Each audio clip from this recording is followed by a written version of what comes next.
ಮೀರಾದಂಥ Shri DK Suresh ಅವರೇ,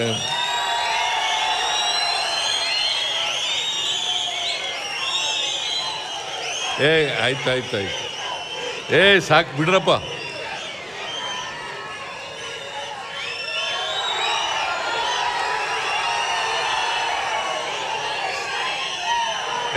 ಕೂತ್ಕೊಳ್ಳಿ, ಕೂತ್ಕೊಳ್ರಿ.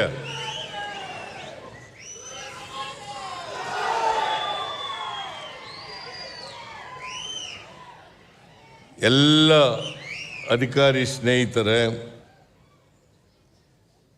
ಇತರ ಎಲ್ಲ ಆಹ್ವಾನಿತ ಗಣ್ಯರೇ, ಇಲ್ಲಿ ನೆರೆದಿರ್ತಕ್ಕಂಥ ಆತ್ಮೀಯ ಅಣ್ಣ ತಮ್ಮಂದಿರ, ಅಕ್ಕ ತಂಗಿಯರೇ, ಮಾಧ್ಯಮದ ಸ್ನೇಹಿತರೆ, ಇವತ್ತು ಸರ್ಕಾರದ ವತಿಯಿಂದ ನಾಡಪ್ರಭು ಶ್ರೀ ಕೆಂಪೇಗೌಡರ ಜಯಂತ್ಯೋತ್ಸವವನ್ನು ಆಚರಣೆ ಮಾಡ್ತಾ ಇದ್ದೇವೆ.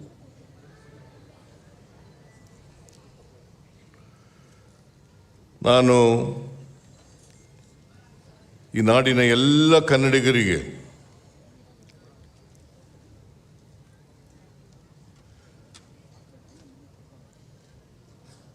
ಶ್ರೀ ಕೆಂಪೇಗೌಡರ ಜಯಂತ್ಯೋತ್ಸವದ ಶುಭಾಶಯಗಳನ್ನು ಕೋರಲಿಕ್ಕೆ ಬಯಸ್ತಾ ಇದ್ದೇನೆ.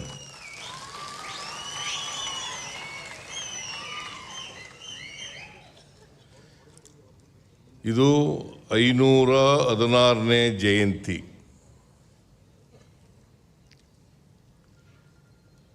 ಕೆಂಪೇಗೌಡರು 500 ವರ್ಷಗಳ ಹಿಂದೆ ಬೆಂಗಳೂರನ್ನು ನಿರ್ಮಾಣ ಮಾಡಿದ್ರು. ಅದನ್ನು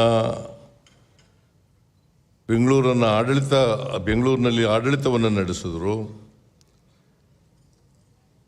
ಅವರ ಜಯಂತ್ಯೋತ್ಸವವನ್ನು ಸರ್ಕಾರ ಆಚರಣೆ ಮಾಡ್ತಾ ಇದೆ.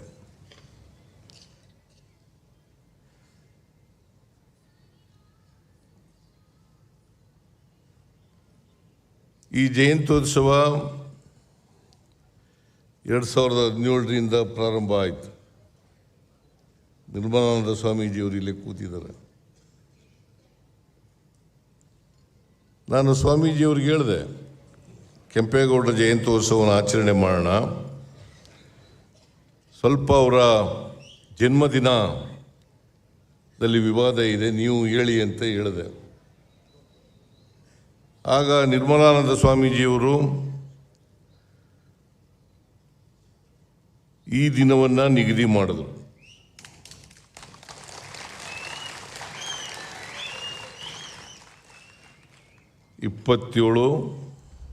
ಜೂನ್ 27 ದಿನವನ್ನು ನಿಗದಿ ಮಾಡಿದ್ರು. ಅದು ಮಾಡಿದ ಮೇಲೆ ನಾವು ಕೆಂಪೇಗೌಡರ ದಿನವನ್ನು, ಜಯಂತ್ಯೋತ್ಸವವನ್ನು ಆಚರಣೆ ಮಾಡ್ತಕ್ಕಂಥ ಕೆಲಸವನ್ನು ಪ್ರಾರಂಭ ಮಾಡಿದ್ರು. ಅಲ್ಲಿವರೆಗೆ ಕೆಂಪೇಗೌಡರ ಜಯಂತ್ಯೋತ್ಸವ ಆಚರಣೆ ಆಗ್ತಾ ಇರಲಿಲ್ಲ. ಅದಾದಮೇಲೆ ನಿರ್ಮಲಾನಂದ ಸ್ವಾಮೀಜಿಯವರು ಅವರ ಒಂದು ಪ್ರಾಧಿಕಾರನೂ ಕೂಡ ಮಾಡೋಣ ಅಂತ ಹೇಳಿದ್ರು.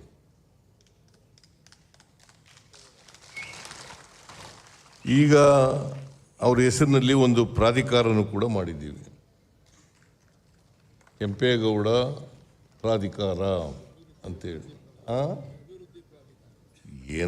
ಅಭಿವೃದ್ಧಿನೇ ಮತ್ತೆ ಮಾಡೋದು, ಇನ್ನೇನು ನಾನ್ ಡೆವಲಪ್ಮೆಂಟ್ ಮಾಡೋಕ್ಕಾಗುತ್ತೆ ಅಲ್ಲಿ? ಅಲ್ಲ, ಹೆಸರು ಹಂಗೆ. Okay, thank you.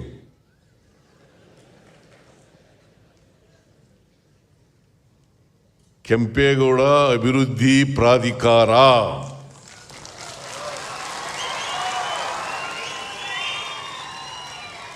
ಮೊದಲನೇ ಬಾರಿಗೆ ಮಾಡಿದ್ದು ಕಾಂಗ್ರೆಸ್ ಸರ್ಕಾರ.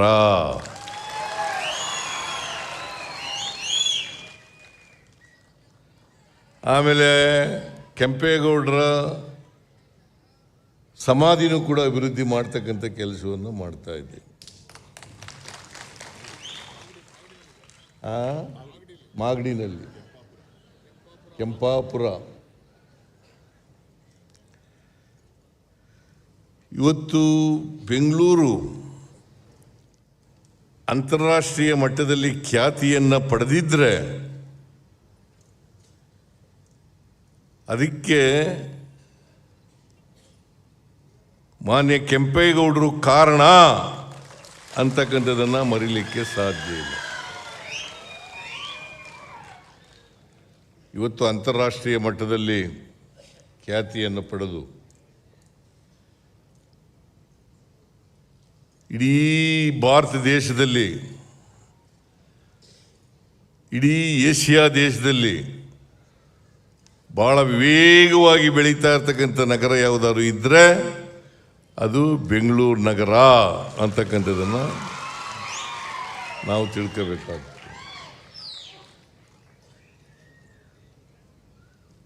ಅವರ ಆಡಳಿತ ಎಲ್ಲ ಜನರನ್ನು ಒಳಗೊಳ್ತಕ್ಕಂಥ ಆಡಳಿತ ಇತ್ತು. ಅವರು ಒಕ್ಕಲಿಗ ಸಮಾಜದಲ್ಲಿ ಹುಟ್ಟಿದ್ರೂ ಕೂಡ ಎಲ್ಲ ಜನರನ್ನು ಕೊಂಡೋಗ್ತಕ್ಕಂಥ, ಎಲ್ರಿಗೂ ನ್ಯಾಯ ಒದಗಿಸ್ತಕ್ಕಂಥ ಪ್ರಾಮಾಣಿಕ ಪ್ರಯತ್ನವನ್ನು ಕೆಂಪೇಗೌಡರು ಮಾಡ್ತಾ ಇದ್ರು. ಹಾಗಾಗಿ ಅವರು ಒಬ್ಬರು ಇಡೀ ಸಮಷ್ಟಿ ಸಮಾಜದ ನಾಯಕರಾಗಿದ್ದರು ಅಂತ ಹೇಳಿದ್ರೆ ತಪ್ಪಾಗಲಾರದು.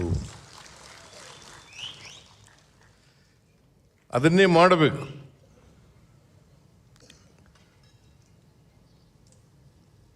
ಎಲ್ಲ ಜನರನ್ನು ಒಟ್ಟಿಗೆ ತಗೊಂಡು ಹೋಗ್ತಕ್ಕಂಥ,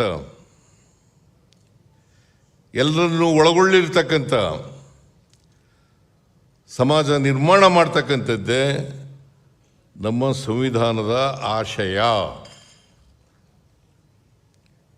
ಆಗಲೇ 500 ವರ್ಷಗಳ ಹಿಂದೆಯೇ ಕೆಂಪೇಗೌಡರು ಈ ದೂರದೃಷ್ಟಿಯನ್ನು ಇಟ್ಕೊಂಡಿದ್ರು ಅಂತಕ್ಕಂಥದ್ದನ್ನು ನಾವು ಮರೀಲಿಕ್ಕೆ ಸಾಧ್ಯ ಇಲ್ಲ. ಈ ದೂರದೃಷ್ಟಿ ಆಡಳಿತ ಇದೆಯಲ್ಲ, ಅದಕ್ಕೆ ಹೇಳೋದು, ನಾಳೆ ನೆಕ್ಸ್ಟ್ ಚುನಾವಣೆ ಬಗ್ಗೆ ಮಾತಾಡೋರು ರಾಜಕಾರಣಿಗಳು. ನಾಳೆ ಚುನಾವಣೆ ಬಗ್ಗೆ ಯೋಚನೆ ಮಾಡೋರು, ಏನು ಮಾಡ್ತೀವಪ್ಪ,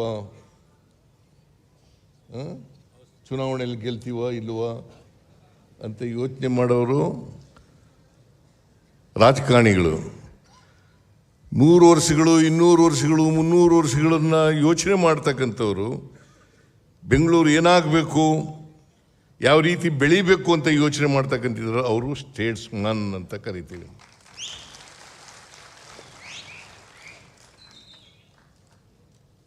ಇವರು ಒಬ್ಬರು, ಕೆಂಪೇಗೌಡರು ಒಬ್ಬ ಸ್ಟೇಟ್ಸ್ಮನ್ ಆಗಿದ್ದರು. ಆಗಲೇ ಎಲ್ಲ ಜನರಿಗೂ ಕೂಡ ಅವರವ್ರ ವೃತ್ತಿ ಮೇಲೆ ಬದುಕ್ತಕ್ಕಂಥ, ಮಾರುಕಟ್ಟೆ ಮಾಡ್ತಕ್ಕಂಥ ವ್ಯವಸ್ಥೆಯನ್ನು ಮಾಡಿಕೊಟ್ಟಿದ್ರು. ಅದಕ್ಕೆ ಅನೇಕ ಪೇಟೆಗಳನ್ನು ನಾವು ಕಾಣಲಿಕ್ಕೆ ಸಾಧ್ಯ ಆಗ್ತದೆ. ದೊಡ್ಡಪೇಟೆ, ಚಿಕ್ಕಪೇಟೆ, ಅರಳೆಪೇಟೆ, ನಗರಪೇಟೆ ಅಂತ ಈ ಥರ ಪೇಟೆಗಳನ್ನೆಲ್ಲ ನೋಡಲಿಕ್ಕೆ ಸಾಧ್ಯ ಆಗ್ತದೆ. ಅದು ಆಗಲೇ 500 ವರ್ಷಗಳ ಹಿಂದೆಯೇ ಅದು ಒಂದು ದೊಡ್ಡ ಹಳ್ಳಿಯಾಗ ಕೆಂಪೇಗೌಡರು ಇದ್ದಂಥ ಸಂದರ್ಭದಲ್ಲಿ ಹಳ್ಳಿ ಕೃಷ್ಣ ಬೈರೇಗೌಡ ಹೇಳ್ತಾ ಇದ್ರು, ಹಂಪಿ ನೋಡಿ ಅವ್ರಿಗೆ ಪ್ರೇರಣೆ ಬಂದಿತ್ತು.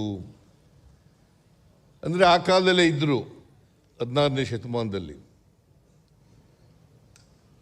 ಆಗ ಹಂಪಿ ಭಾಳ ಪ್ರವರ್ಧಮಾನಕ್ಕೆ ಬಂದಿದ್ದಂಥ ಪರಿಸ್ಥಿತಿನಲ್ಲಿದ್ದಂಥ ಕಾಲ. ಇವರೊಬ್ಬರು ಸಾಮಂತ ರಾಜರು, ಅವರಿಂದ ಪ್ರೇರಣೆಯನ್ನು ಪಡ್ಕೊಂಡು ಇಡೀ ಬೆಂಗಳೂರನ್ನು ಅಭಿವೃದ್ಧಿಪಡಿಸಬೇಕು ಅಂತಕ್ಕಂಥದ್ದು ಅವರ ಉದ್ದೇಶ ಇತ್ತು. ಹಾಗಾಗಿ ಇವತ್ತು ಬೆಂಗಳೂರು ಅನೇಕ ಸಿಲಿಕಾನ್ ವ್ಯಾಲಿ ಆಫ್ ಇಂಡಿಯಾ ಅಂತ ಆಗಿದ್ದಾರೆ. ಸ್ಟಾರ್ಟ್ಅಪ್ಸ್ನ ರಾಜಧಾನಿ ಅಂತ ಆಗಿದ್ರೆ, ಹಬ್ಬು ಇವತ್ತು ಎಜುಕೇಷನಲ್ ಹಬ್ ಆಗಿದ್ರೆ, ಹೆಲ್ತ್ ಹಬ್ ಆಗಿದ್ರೆ, ಇದಕ್ಕೆ ಯಾರು ಕಾರಣ? ಅಡಿಪಾಯ ಹಾಕಿದ್ರಲ್ಲ ಕೆಂಪೇಗೌಡರು, ಅವರು ಕಾರಣ ಅಂತಕ್ಕಂಥದ್ದನ್ನು ನಾವು ಮರೀಲಿಕ್ಕೆ ಸಾಧ್ಯ. ಅದು ಇನ್ನಷ್ಟು ಅಭಿವೃದ್ಧಿ ಮಾಡ್ತಕ್ಕಂಥದ್ದು ನಮ್ಮ ಕರ್ತವ್ಯ, ಜವಾಬ್ದಾರಿ. ಅದನ್ನು ಮಾಡ್ತಕ್ಕಂಥ ಪ್ರಾಮಾಣಿಕ ಪ್ರಯತ್ನವನ್ನು ಮಾಡ್ತಾ ಇದ್ದೀವಿ.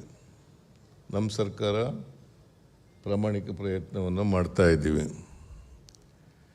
ಸೊ ನಾನು ಹೆಚ್ಚು ಮಾತಾಡೋಕ್ಕೆ ಹೋಗಲ್ಲ, ಯಾಕಂದರೆ ಪೊಲೀಸ್ನವ್ರ ಕಾನ್ಫರೆನ್ಸ್ ಇದೆ. ನಾನು ಅಲ್ಲಿ ಡಿ ಕೆ ಶಿವಕುಮಾರ್ ಅವರು ಈ ಫಂಕ್ಷನ್ಗೆ ಬರಲೇಬೇಕು ಅಂತ ಒತ್ತಾಯ ಮಾಡೋದರಿಂದ ಬಂದೆ.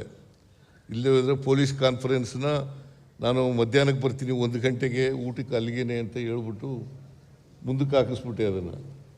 ಹಾಗಾಗಿ ನಾನು ಅಲ್ಲಿ ಹೋಗ್ಬೇಕಾಗ್ತದೆ. ನಾನು ಜಾಸ್ತಿ ಮಾತಾಡಲ್ಲ. ಇನ್ನೂ ಅನೇಕ ಜನ ಸ್ವಾಮೀಜಿಯವರು, ಮಂತ್ರಿಗಳು, ಉಪಮುಖ್ಯಮಂತ್ರಿ ಎಲ್ಲರೂ ಕೂಡ ಇದ್ದಾರೆ. ಅವರೆಲ್ಲ ಮಾತಾಡ್ತಾರೆ. ಕೆಂಪೇಗೌಡರ ಬಗ್ಗೆ ನಿಮಗೂ ಎಲ್ಲ ಗೊತ್ತಿದೆ ಅಲ್ವಾ? ಗೊತ್ತಿದೆಯಲ್ಲ?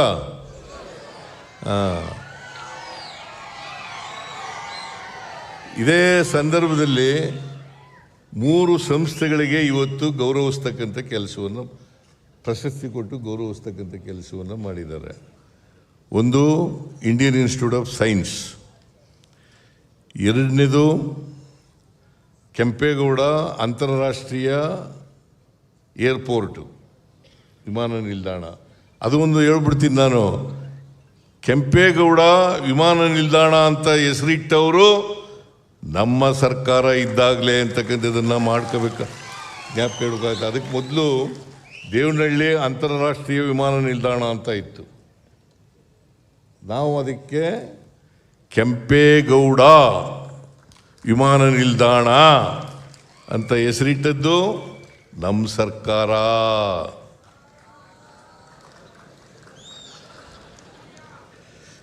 ಚಪ್ಪಾಳೆ ತಟ್ರೆ ಇದಕ್ಕೆಲ್ಲ ತಪ್ಪಡೋದಿಲ್ಲ, ಯಾವ್ಯಾವಕ್ಕೂ ತಪ್ತೀರಿ ನೀವು.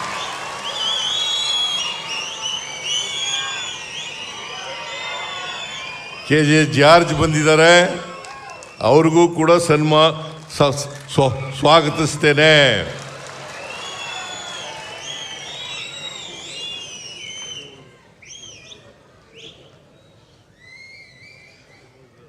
ಇವತ್ತು 33 ಜಯಂತಿಗಳು ಮಾಡ್ತಾ ಇದ್ದೀವಿ.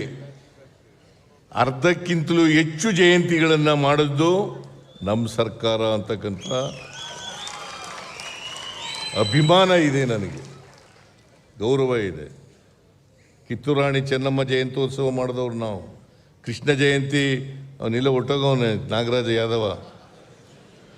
ಕೃಷ್ಣ ಜಯಂತಿ ಮಾಡಿದವ್ರು ನಾವೇ, ಮಹಾವೀರ ಜಯಂತಿ ಮಾಡಿದವ್ರು ನಾವೇ, ವಾಮನ ಜಯಂತಿ ಮಾಡಿದವ್ರು ನಾವೇ. ಎಲ್ಲ ಜಯಂತಿಗಳು ನಾವೆಲ್ಲ ಇಂಪಾರ್ಟೆಂಟ್ ಜಯಂತಿಗಳನ್ನೆಲ್ಲ ಮಾಡಿದವ್ರು ನಾವೇನೆ.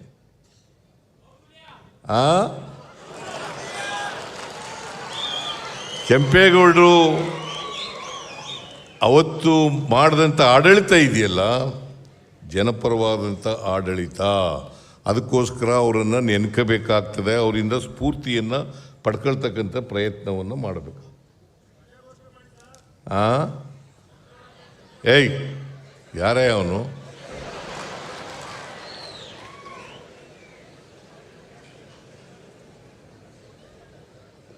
ನಾವು ಕೆಂಪೇಗೌಡರ ಬಗ್ಗೆ ಅಗಾಧವಾದಂಥ ಗೌರವವನ್ನು ಇಟ್ಕೊಂಡಿದ್ದೇವೆ. ಅವರ ಆಡಳಿತದ ವೈಖರಿ ನಮ್ಮೆಲ್ಲರಿಗೂ ಕೂಡ ಸ್ಫೂರ್ತಿ. ನಾವು ಎಲ್ಲ ಜಾತಿಗಳಿಗೂ ನ್ಯಾಯ ಕೊಡ್ತಕ್ಕಂಥ, ಸಾಮಾಜಿಕ ನ್ಯಾಯ ಒದಗಿಸ್ತಕ್ಕಂಥ ಪ್ರಾಮಾಣಿಕ ಪ್ರಯತ್ನವನ್ನು ಮಾಡ್ತಾ ಇದ್ದೀವಿ ಅಂತಕ್ಕಂಥ ಮಾತುಗಳನ್ನು ಹೇಳಿ ಮತ್ತೊಮ್ಮೆ ಕೆಂಪೇಗೌಡರ, ಆಮೇಲೆ ನಾನು ಹೇಳ್ತಾ ಇದ್ದೆ ಇನ್ನೊಂದು ಇನ್ಸ್ಟಿಟ್ಯೂಷನ್ನು ಯಾವುದು, ಮೈಸೂರು ಸೋಪ್ಸ್ ಆ್ಯಂಡ್ ಡಿಟರ್ಜೆಂಟ್ಸ್. ಅವರು 3 ಸಂಸ್ಥೆಗಳನ್ನು ಈ ಸಾರಿ ಆಯ್ಕೆ ಮಾಡಿದ್ದಾರೆ ಸಂಸ್ಥೆಗಳಿಗೆ. ಸೊ ಆ 3 ಸಂಸ್ಥೆಗಳು ಕೂಡ ಇನ್ನೂ ಎತ್ತರಕ್ಕೆ ಬೆಳೀಲಿ ಅಂತಕ್ಕಂಥ ಮಾತುಗಳನ್ನು ಹೇಳಲಿಕ್ಕೆ ಬಯಸ್ತಾ ಇದ್ದೇನೆ. ಮತ್ತು ಯಾರ್ಯಾರು ಆಮೇಲೆ ಈ ನಮ್ಮ ಬಾಲಕೃಷ್ಣ ಫೌಂಡೇಶನ್ ಹಾಕಿದ್ದೀವಿ. ಇದು ಜಾಗ ಅದರ ಪಕ್ಕದಲ್ಲಿ ಕೊಟ್ಟಿತ್ತು, ಆ ಕಡೆ ಕೊಟ್ಟಿತ್ತು. ಆಮೇಲೆ ಇಲ್ಲಿ ಮಾದೇವಪ್ಪನಿಗೆ ಕೂಡ ಸಮಾಜ ಕಲ್ಯಾಣ ಇಲಾಖೆ ಸಚಿವರು. ಇದು ಎಂಥದ್ದು, ಸುಮನಹಳ್ಳಿನ? ಸುಮನಹಳ್ಳಿ ಸರ್ಕಲ್ನಲ್ಲಿ. ಆಮೇಲೆ ಕ್ಯಾಬಿನೆಟ್ನಲ್ಲಿ ಲಾಸ್ಟ್ ಕ್ಯಾಬಿನೆಟ್ನಲ್ಲಿ ತೀರ್ಮಾನ ಮಾಡೋದು ರೈಟ್ ಸೈಡ್ನಲ್ಲಿ ಈ ಕಡೆಗೆ. ಅಲ್ಲಿ ಇವತ್ತು ಶಂಕುಸ್ಥಾಪನೆಯನ್ನು ಕೆಂಪೇಗೌಡ ಭವನ ಅವ್ರ ಹೆಸರಿನಲ್ಲಿ. ಈ ಭವನನ್ನು ನಾವೇ ನಿರ್ಮಾಣ ಮಾಡಿದ್ದು. ಜಗಜೀವನ ರಾಮ್ ಭವನ ಇದೆಯಲ್ಲ, ಈ ಭವನನು ನಾವೇ 2018 ಜನವರಿನಲ್ಲಿ ಇದಕ್ಕೆ ಅಡಿಗಲ್ಲು ಹಾಕಿದ್ದು, ಮತ್ತು ನಾನೇ ಉದ್ಘಾಟನೆ ಮಾಡಿದ್ದು. ಏನ್ರಿ ಮುನಿಯಪ್ಪ?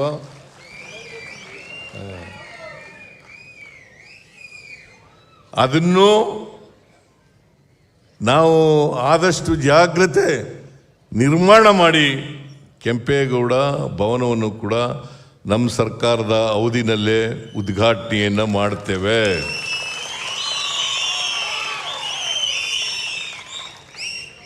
ಇಷ್ಟನ್ನು ಹೇಳಿ ಆ 3 ಸಂಸ್ಥೆಯ ಯಾರ್ಯಾರು ಪ್ರಶಸ್ತಿಯನ್ನು ಪಡ್ಕೊಂಡಿದ್ದಾರೆ ಅವರೆಲ್ಲರಿಗೂ ಆಯುಸ್ಸು ಆರೋಗ್ಯ ಕೊಡಲಿ ಅಂಥೇಳಿ ಸರ್ಕಾರದ ವತಿಯಿಂದ ಅಭಿನಂದನೆಗಳನ್ನು ಸಲ್ಲಿಸಲಿಕ್ಕೆ ಬಯಸ್ತಾ ಇದ್ದೇನೆ. ಈ ಸಾರಿ ಭಾಳ ಅಚ್ಚುಕಟ್ಟಾಗಿದೆ. ಇದು ಸರ್ಕಾರದ ಕಾರ್ಯಕ್ರಮ,